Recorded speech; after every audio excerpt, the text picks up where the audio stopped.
What is good, YouTube? Quinn Wade coming to y'all with that instant basketball analysis on Analysis Playground live on YouTube again.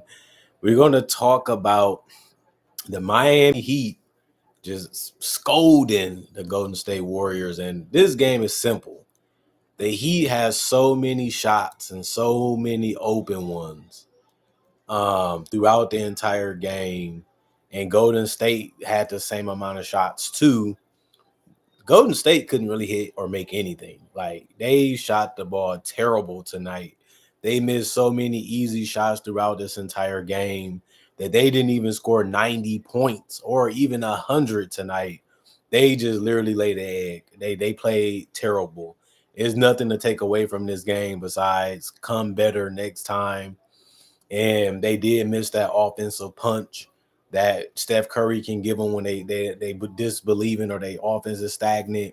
They can just find a way to get him the ball and he can just hit a couple threes or hit a couple shots or make a play that they couldn't make without him. And it just wasn't there for them tonight. The Heat didn't play the greatest defense. They tried. They played hard. They did what they were supposed to do, even on the offensive end. But the Warriors just didn't have it tonight. This was just a bad game for them all around. That's just to be honest about it. But the Heat go to 31 and 41. They're 17 and 19 at home. The Warriors go to 41 and 31. It's the opposite of the record. You can flip their records around basically. 18 and 17 on the road. The Heat did actually win the season series 2-0. They beat them earlier this season. They beat them again tonight. Wasn't really expecting that, but it is the truth. Miami won that first quarter 28-22, and then they won the second quarter 29-18. They lost that third quarter 30-26, but they ended up winning the fourth quarter, the most important, 29-16, and they won this game 112-86. There's nothing really to say about Draymond besides he was one of the worst performers for them too. He was part of the problem with this team. Some of their shots, he would just say, take it. We want y'all to take these shots. And they were so wide open that you would just be surprised that some of the Golden State Warriors players was hesitant. They still thought about, like, is this a trick? You gonna leave me this wide open? You gonna give me this shot? And they couldn't even make them. Like Moses Moody was 0-9 from 3. Jimmy Butler was 0-2. He was thinking about if he wanted to let it go most of the time too. And he missed all of his threes. Draymond Green was 0-3 and he was letting it fly, but it didn't go in. He finished 1-4 from the field. He didn't even get a free throw attempt. He finished with 2 points, Draymond Green did. He also had 5 rebounds, 2 was offensive with 3 assists. He didn't have a steal or a block, but he did also have 3 turnovers in the personal foul. He was a minus 23 and plus minus. Jimmy Butler didn't dominate this game either. He was 5 of 12 from the field, 101 from the free throw line, which is crazy. Even getting to the free throw line at a huge pace. It wasn't happening today against the Heat. He finished with 11 points, 6 rebounds, 5 was offensive, 2 assists, 1 steal. He didn't get a block. He also didn't get a turnover or personal foul. That was good to see. But he finished a minus 19 and plus minus. Gary Payton II was 2 of 2 from the field, but he didn't get no free throws, and he finished with 4 points. So you have 2 guys that finished below 5 points tonight. That just can't happen if you're trying to beat a team. 7 rebounds, 2 of them was offensive, 2 assists, 2 steals, 2 turnovers, 3 personal fouls. He was a minus 21 and plus minus. Moses Moody finished below 10 points with 7. He was 3 of 13 from the field. I said he was 0-9 from 3, 101 from the free throw line, 1 rebound, 2 assists, 1 personal foul. He was a minus 23 and plus minus. Brandon Podziemski, B-Pot, he played 30 minutes, which was actually the most for the starters. He was 6 of 16 from the field, 2 of 6 from 3, 0-1 from the free throw line, 3 rebounds, 1 was offensive, 4 assists, 2 steals, 1 turnover, 1 personal foul. He was a minus 4 and plus minus. He finished with 14 points. I like what I seen out of him, but he was held to some tough shots because nobody was really helping create open shots for him, and he couldn't even get or break free for the shots himself. Jonathan Kuminga, they were letting him stay open. He finished 4 of 10 from the field, 1 of 3 from the 3-point line. 6 and 9 from the free throw line, 2 rebounds, 2 assists, 2 steals, 1 turnover. He was a minus 13 and plus minus with 15 points. Kevon Looney, 1-1 from the field, 1-2 from the free throw line, 5 rebounds, 2 assists, 1 steal, 1 block, 2 personal fouls, 3 points. Kevin Knox played 4 minutes. He only finished with 1 rebound. He didn't have a point scored either. He was a -1 and plus minus. Trey Jackson Davis was 2-2 from the field. He had 1 rebound, a -1 and plus minus with 4 points. And Santos was able to knock down some threes. Also got blocked by Wiggins on one of them.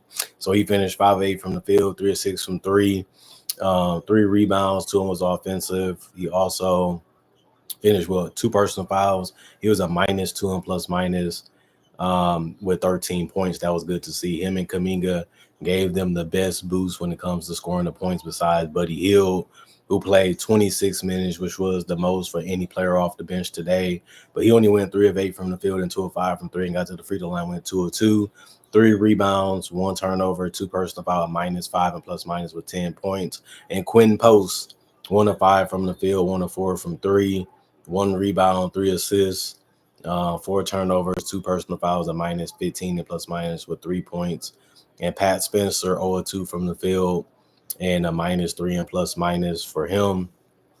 33 of 83, 39% from the field, 9 of 38, 23% from three, 11 of 16, 68% from the free throw line, 14 offensive rebounds, 38 total, 20 assists, 8 steals, 1 block, 12 turnovers, 14 personal fouls.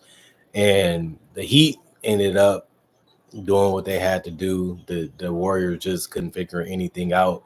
I mean, they couldn't even make a free throw. I mean, it was just a bad game. There's nothing even to say about the Warriors. They might as well just take this whole game and just throw it all in the garbage. And since Steph didn't play, for example, there's nothing really to learn as you try to go against other opponents besides we just couldn't throw a ball inside the ocean. That's how bad our vision was. That's how bad our shooting was. And Andrew Wiggins, he didn't really have a great game against the former team. He was 4 of 13 from the field, 2 of 4 from three. He did have 5 boards. 2 of them was offensive with 5 assists, 2 steals, 3 blocks, and 2 turnovers, 2 personal fouls. He was a +2 and plus minus, but he only finished with 10 points. I still think he had a great game. He did so many other things for him, and he really brought a lot of effort, which they did need because they wanted to stay ahead, which was something they was able to do. Bam kept finding ways to get some good looks at the basket. He was able to knock them down. He was 9 of 18 from the field, took the most shots on the team tonight, which he should do more often, in my personal opinion, watching a lot of Heat games this year. 2 or 3 from the three-point line, 7 or 9 from the free throw line. That's good. He finished with 27, which led the team. 8 rebounds, 1 was offensive, 1 assist, 1 steal, 1 block, 3 turnovers, 1 personal foul, +23 and plus minus. I like everywhere he was at on the court. He stayed in the comfort zones and got shots from people just feeding it to him, knowing that he was open, knowing that that's the shot that he wants to take. And then it was just about trying to get there and just finish it off. And he was able to do that tonight. And he played some good defense like he usually does. Khalil Ware, he needs to continue to start because he's just that good for this team. It just gives Bam reassurance that somebody has his back when he helps or rotates or try to find a way to shut down the paint from somebody. And Khalil Ware is that guy that always is behind him or close to him that he trusts. And I think that was a good pickup by Pat Riley. 7-11 for the field for him. He didn't really take too many perimeter shots tonight. So, but he did go 0-1 from three. He didn't take any free throws. Finished with a double-double. 14 points, 10 boards. 1 was offensive, 1 block, 2 turnovers, 4 personal values, a +4 and plus minus. Tyler Hero, 7 of 10 from the field. He was 4 of 4 from three, 2 of 2 from the free throw line, 3 rebounds, 7 assists, 2 turnovers, +33 and plus minus 20 points for him. He started off a little slow, then got it going. And I like the fact that he kept hitting those floaters and didn't just rely on those 3-point shots. Got to take the easiest shots that you can get, especially if they're being generated by screens and just good ball handling, which he usually does. And I think he did a good job of that while still keeping his teammates involved if he didn't like the shot that he got off the screens or with his handles. Alec Burks was really good. He was that difference maker that they needed. He was 6 of 8 from the field, 5 of 7 from three, took some tough ones, made some easy ones, and just was ready to score whenever he had the ball, and he did that. He had 17 points, 2 rebounds, 1 steal, 1 turnover, 1 personal foul. He was a +5 and plus minus. Haywood Highsmith was 0-2 from the field, 0-1 from three, 6 rebounds, one of those offensive, 3 assists, 1 steal, 4 personal foul, a plus 25 and plus minus. Kyle Anderson, 3-3 from the field, 101 from three, 3 rebounds, 3 assists, 2 steals, 2 turnovers, a plus 24 and plus minus with 7 points.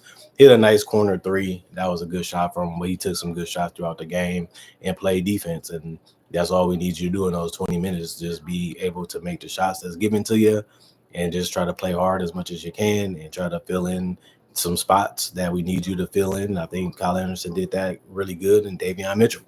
He having a hot hand lately for him. 5 of 8 from the field, 2 of 2 from three, 0 1 from the free throw line. 7 assists, 5 rebounds, 3 of them was offensive, 1 steal, 2 turnovers, 3 personal fouls, a plus 14 and plus minus. Jaime Jaquez, played 4 minutes, didn't do anything because of that. And Pelly Larson did play 4 minutes too. He went 2 of 4 from the field, 1 of 2 from three, threw up one late in the game, I believe, and finished with 1 turnover and 5 points. Because of that, the rest of the guys did not play coach's decision, although they was healthy. 43 of 77, 55% from the field, 17 of 25, 68% from three. It's going to be hard to beat a team that makes shots like that, just to be honest. Even if you have Steph Curry, 9 of 12, 75% from the free throw line. They only had 42 rebounds tonight, which was higher than the Golden State Warriors anyway. 26 assists, 8 steals, 5 blocks, 15 turnovers, and 15 personal fouls. Just a great game for the Heat. They still trying to fight for that play-in spot that they're looking like they're going to lock up. Don't look like they're going to be a playoff team this year the way they've been playing.